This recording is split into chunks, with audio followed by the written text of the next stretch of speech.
मुस्लिम भक्त रसखान की संपूर्ण कथा। भारतीय भक्ति परंपरा में कुछ नाम ऐसे हैं जिन्होंने यह सिद्ध कर दिया कि ईश्वर की भक्ति किसी धर्म, जाति या मजहब की मोहताज नहीं होती। ऐसे ही महान भक्त थे रसखान, जिनका जीवन प्रेम, त्याग और श्री कृष्ण भक्ति का अद्भुत उदाहरण है। रसखान का प्रारंभिक जीवन। रसखान का जन्म एक मुस्लिम परिवार में माना जाता है। उनका वास्तविक नाम सैयद इब्राहिम बताया जाता है। प्रारंभिक जीवन में वे सांसारिक आकर्षणों, ऐश्वर्य और प्रेम प्रसंगों में लिप्त थे। कहा जाता है कि वे अत्यंत रूपवान और समृद्ध व्यक्ति थे। उनका मन एक सुंदर स्त्री में अत्यधिक आसक्त था। एक बार की बात है, घनघोर वर्षा हो रही थी, आंधी तूफान था, रात का समय था, फिर भी रसखान उस स्त्री से मिलने निकल पड़े।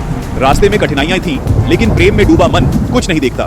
जब वे किसी तरह उस स्त्री के घर पहुंचे तो स्त्री ने उन्हें देखा और चकित होकर कहा, इतनी भयंकर रात में इतनी कठिनाई उठाकर तुम मेरे लिए आए हो। अगर इतना प्रेम तुम भगवान से करते तो तुम्हारा जीवन धन्य हो जाता। ये शब्द तीर की तरह रसखान के हृदय में लगे।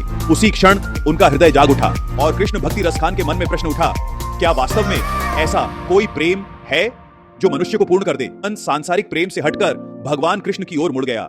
उन्होंने सब कुछ त्याग दिया और ब्रजभूमि वृंदावन गोकुल की ओर निकल पड़े। ब्रज में रसखान ब्रज पहुंचकर रसखान ने देखा, गोपियां, ग्वाले, साधु, संत सब कृष्ण नाम में डूबे हुए हैं।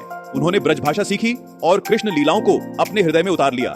धीरे धीरे रसखान महान कृष्ण भक्त और कवि बन गए। उनकी भक्ति इतनी गहरी थी कि वे कहते थे, मानुस हो तो वही रसखान, बसों ब्रज गोकुल गांव, जो पशु हो तो कहा बसु, चरो नित नंद की धेनु मझार। अर्थात अगर मनुष्य बनूं तो ब्रज में रहूं, अगर पशु बनूं तो नंद बाबा की गायों के बीच रहूं।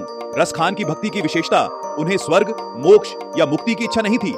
वे केवल कृष्ण के चरणों की धूल चाहते थे।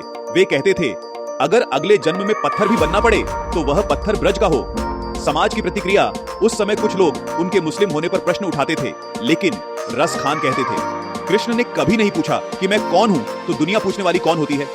उनकी भक्ति ने जाति धर्म की दीवारें तोड़ दी। रसखान ने ब्रज भाषा में अनेक रचनाएं लिखी, जिनमें प्रमुख हैं प्रेम वाटिका, सुजान, रसखान पद और सवैये। कृष्ण लीला आधारित। उनकी कविताओं में विरह, प्रेम, वात्सल्य और माधुर्य रस प्रकट होता है। कहा जाता है कि रसखान ने अपना संपूर्ण जीवन वृंदावन में बिताया और वहीं उन्होंने शरीर त्याग किया।